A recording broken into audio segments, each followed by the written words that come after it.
Alright, let's take a look and see what's in this box.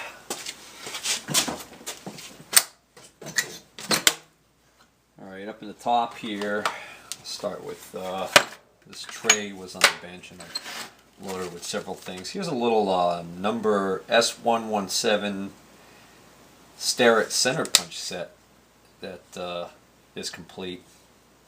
That's a nice little set. Pretty sure I'll keep that for myself. Here's a Starrett number 827A edge finder. I think I've got one of these somewhere, but I don't have a holder for it. And this one, it feels like it's freed up. This thing is filthy for some reason, but seems to be alright. Here's another clamp. I've got a lot of these clamps, but this is the only one I've seen that says Brown and Sharp on it. All of my other ones are either no names, I think, or Starrett's. That's a Brown and Sharp. Another 4-flute, well, I guess that's an end mill.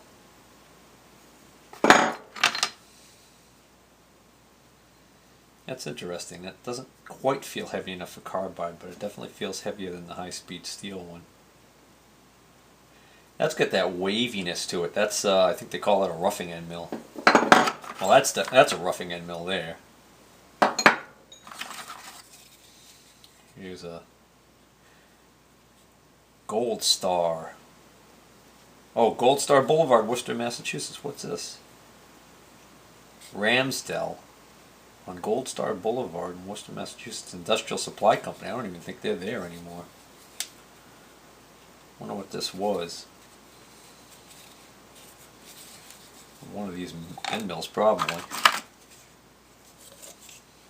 There's another end mill. There's a big roughing mill there.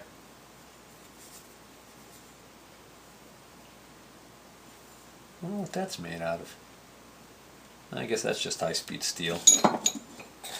Here's a little clamp for a V-block, but I don't think I have the V-block anywhere among this stuff. Here's an old file holder.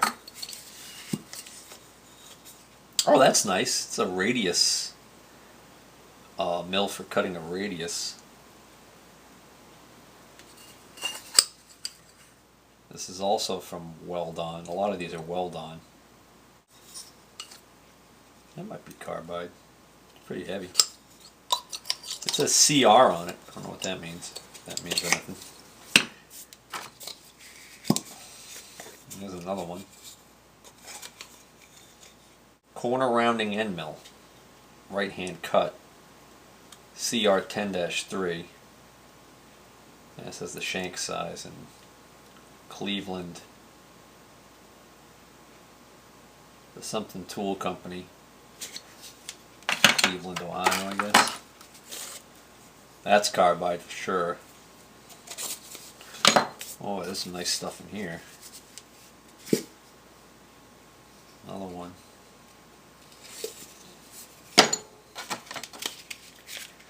A more modern holder. It's a Niagara cutter. This is a 4-flute roughing, it says. Cobalt. Maybe that's what some of these ones that are heavier than, cobalt's kind of shiny. I guess those aren't. Those other ones, I don't know. Not going to worry about it. That's actually a decent file holder right there, general, but it's kind of gross. Stub drill bit. Piece of high-speed steel. A roughing mill. What is that? Is that a... No, it's not an automatic punch. What is this thing?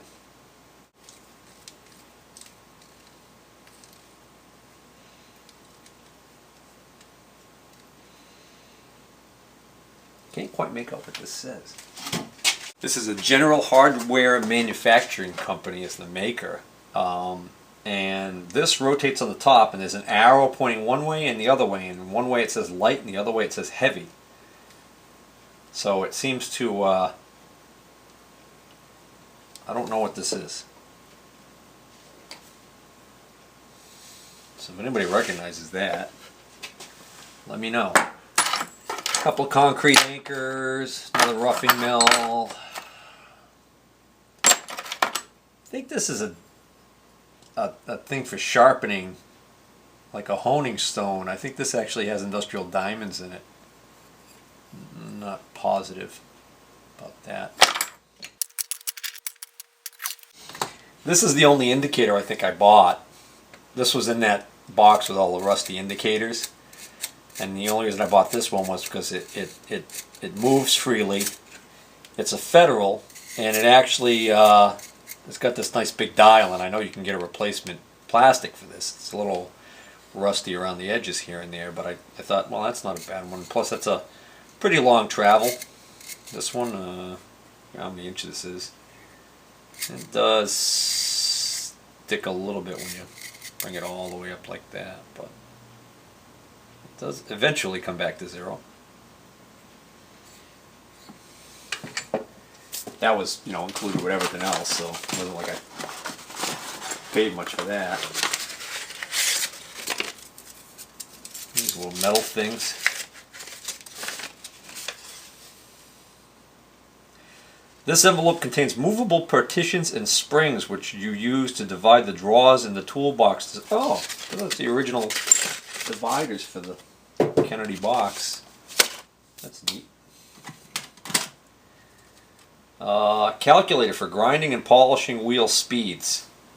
Norton Company. It's a little sliding doohickey here. You just turn this thing and line up the thing and it tells you. Here is a, let's see if we can find the cover for this so we can see what this is. Machinist Practical Guide. Little pocket handbook by the Morse Twist Drill and Machine Company. Oh, that's cool. I like that. An old plumb bob. A knurling tool. TH00K by the J.H. Williams Company. Little knurling tool. Dial indicator that for something made in Germany. The dial, just the dial face. I don't see much else in here. There's another little milling cutter here.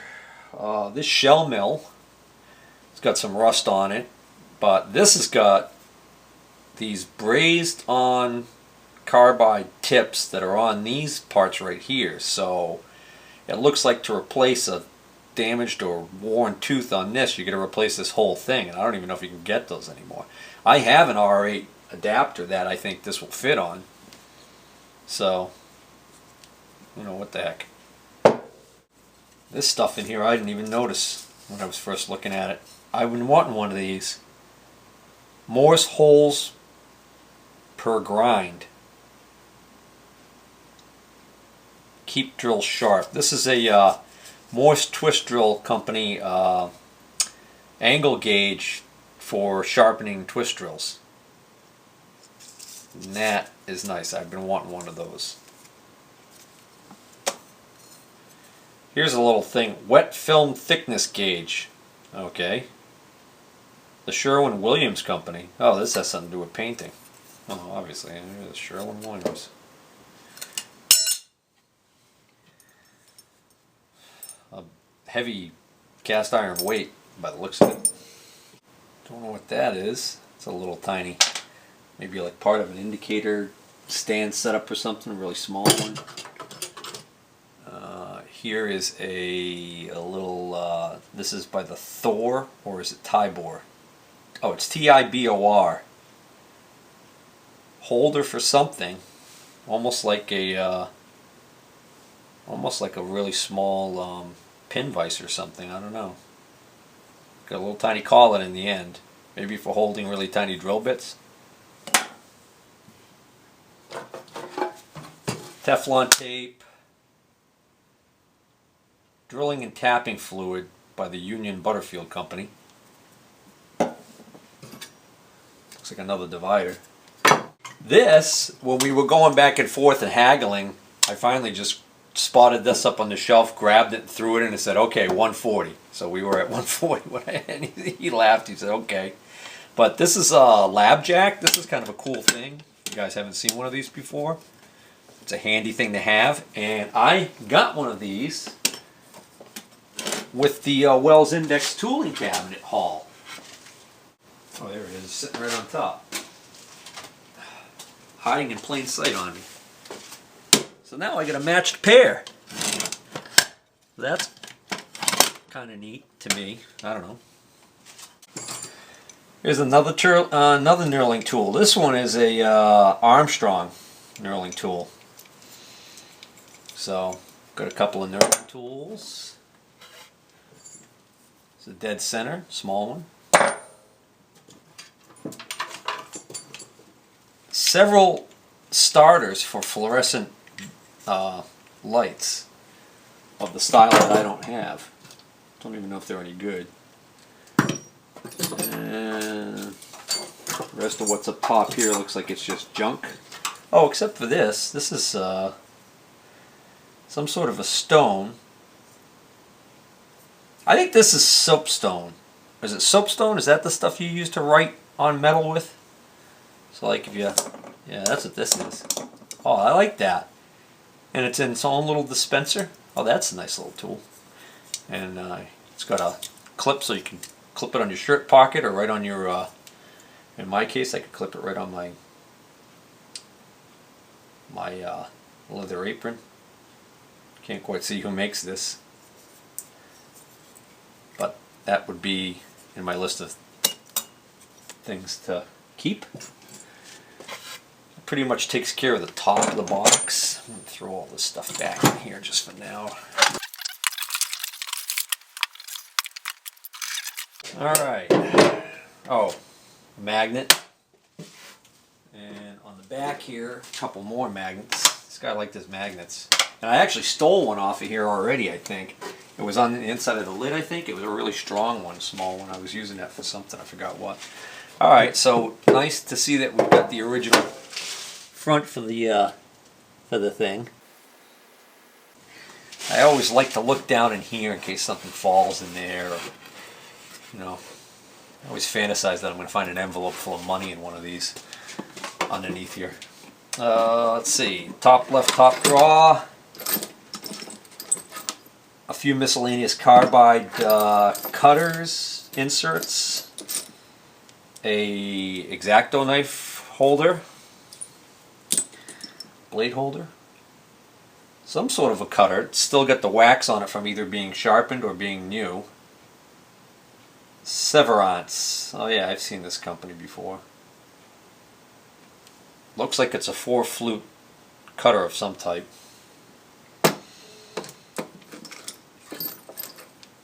That's a big Woodruff key there.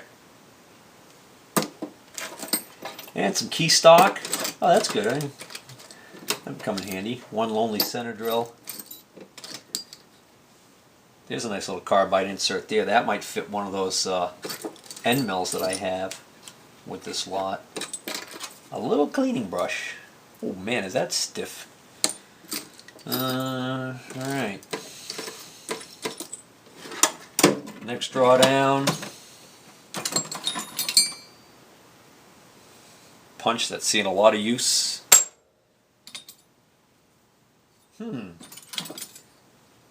Well, these aren't for buttering your toast. What the heck are these little blades for?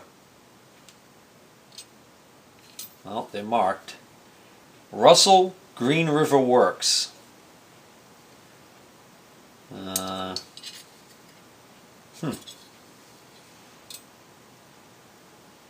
these aren't for shucking clams, are they? No, I don't know what those are. Anybody recognize those? Nice little spanner wrench. Add that to my spanner wrench collection.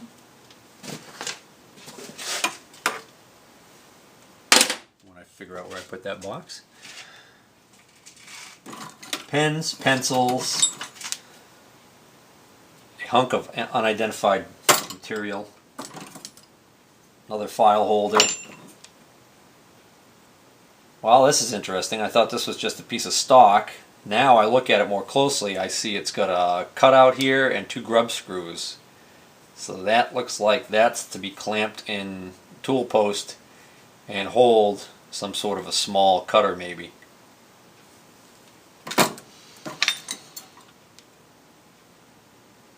This is a very small 3-sided file on a little handle. That is a punch.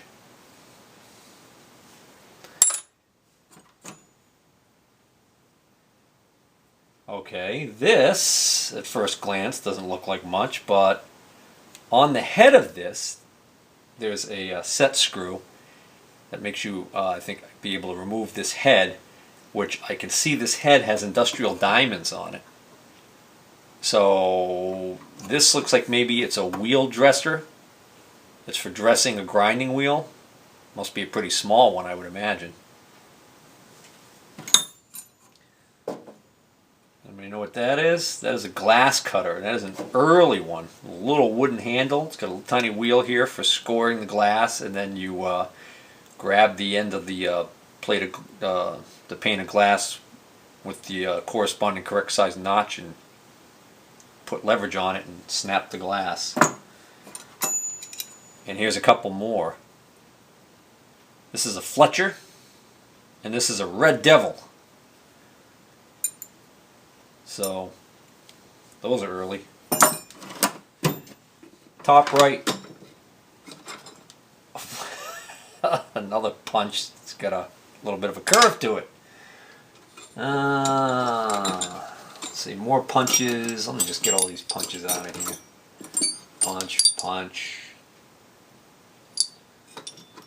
Craftsman punch. Homemade punch, punch. Chisel, punch.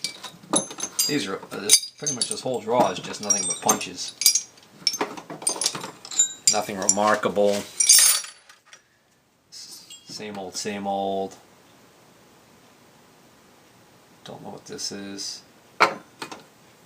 Piece of stock that was beat on as a punch. And then this sucker here, this is interesting. This is a, it's got a spring-loaded sharp point. So it must be some sort of a centering punch or something. I don't know who makes that.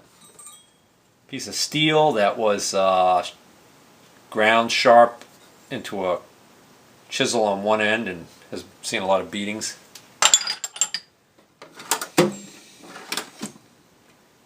This drawer right here, we got a couple of countersinks. That's empty. A brand new drill bit in its container. Router bit. Half of a center drill. Carbide burr. A little collar. Kind of a little punch there. Brand new center drill. And a tap set. 3 taps. And typically you get like you get a bottoming tap in there and then like 2 other taps. I forget exactly what they're for, but it's brand new. A Starrett bevel gauge. Kind of a crude one. Number 493B.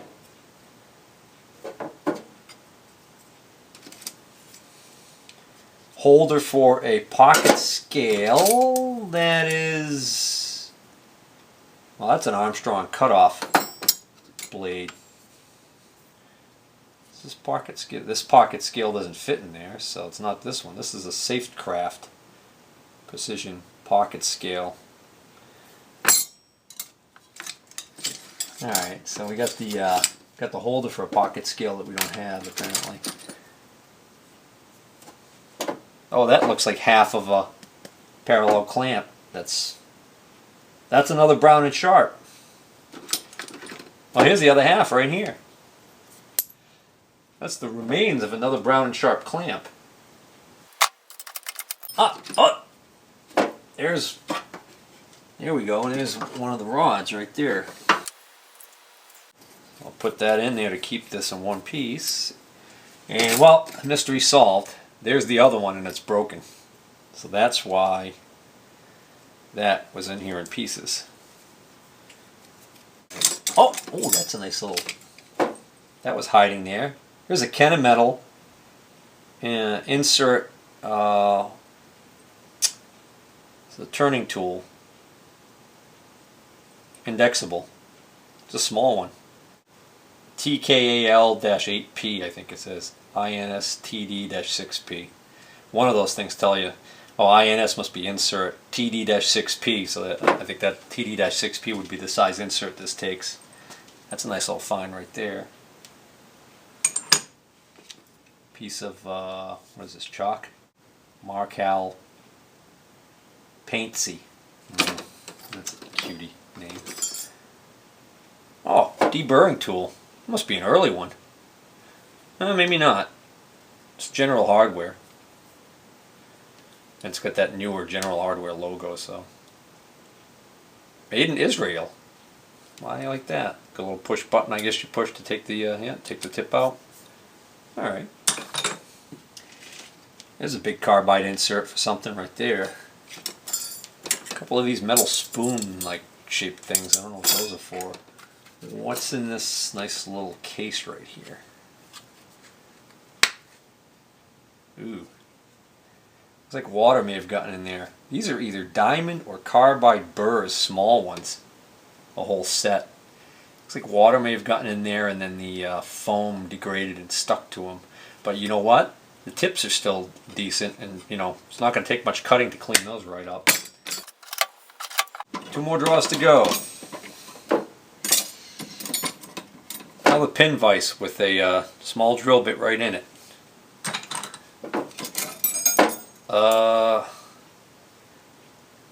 Okay, these must be for foundry work, I'm thinking maybe. Fisher something. But I think these are for smoothing out like sand molds when you're doing castings. That's my guess. Either that or these have absolutely nothing to do with metal work and machining and they just found their way in here and they're actually some kind of gynecological thing, but you know, this end's kind of sharp. Ouch. Another pin vise with a drill bit in it. A small unidentified clamp of some type. Another end mill, high-speed steel. Some sort of a little thing with an industrial diamond at the tip.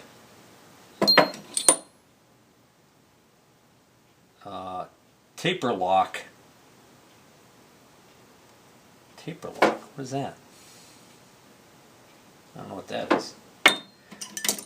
Oh, inside calipers. Don't see a maker on those. Oh, there is. That's a Starrett. Pair of Starrett inside calipers. Okay, so this is a yeah, that's a working inside telescopic bore gauge. That's an Ellis Starrett. But look at this one.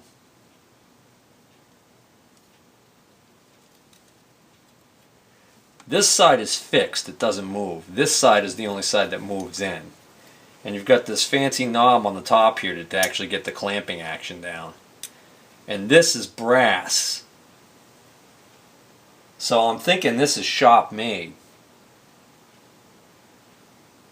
Too bad, because if this was not shop made, then I bet you it would be quite the collectible, because I've never seen one made out of brass like that. Still a kind of neat thing. The pocket knife, early one. Blade actually looks decent on that one. Yeah, I thought that blade looked kind of small. There's the blade broken off, and this is what's left. Small blade. There's another little. There's a tiny version of one of those spoons for what I think is casting work.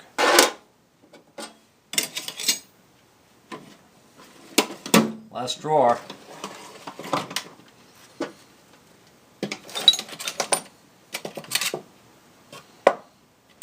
$0.25. Canadian quarter, still worth 25 cents. Here's an old scraper. Look at that old bad boy. If that tool could talk, tell the stories of what it's done.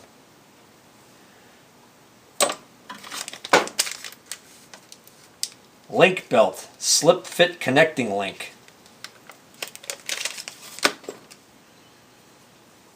Just some miscellaneous pieces of steel by the looks of it. A nice piece of brass. Steel, another piece of brass, solid. And one more cutter.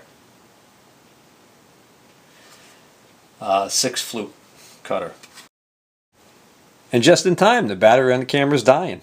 But that concludes this this version of the yard sale flea market finds. Oh wow, I was just clearing off the few things on the bench and putting them away, and I decided to grab the taps and drills out of that Kennedy toolbox to put those away. And in the bottom of in the very back of the bottom drawer, what did I find that I didn't notice? A blade for a depth micrometer. So I was just going to take a minute and see whether or not it fits this Starrett one that I found. Oh yeah, it looks promising. Alright, so I've got 2 blades. So I'll have to find myself an elastic band and put these together. Alright, now we're really done with that toolbox.